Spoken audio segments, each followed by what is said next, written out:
मैं एक लड़की से प्रेम करता था। वो होता है ना, वो सच्चा वाला प्रेम वही करता था।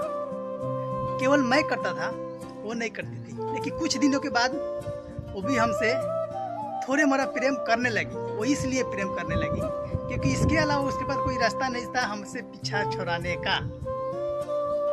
फर्क तो सिर्फ इतना था कि वो बड़े घर की छोटी लड़की थी और मैं छोटे घर के बड़ा लड़का था।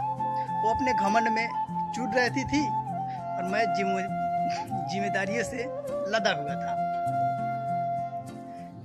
फिर भी मैं उसके पास कॉल मैसेज करता रहा। अपना मान सम्मान इज्जत सब छोड़ छाड़ के, अपना सेल्फ रिस्पेक्ट खो करके फिर भी मैं उसके पास कॉल करता रहा, गिड़गिड़ाता रहा। लेकिन वो मेरी प्यार के तो दूर की बात है भाई, वो मेरी कदर भी नहीं कर पाई।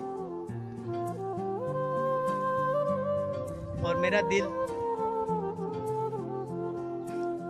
तड़प तड़प के इस दिल से आह निकलती रही। मुझको सजा दी प्यार की, ऐसा क्या गुनाह किया तो लुट गए, हाँ लुट गए।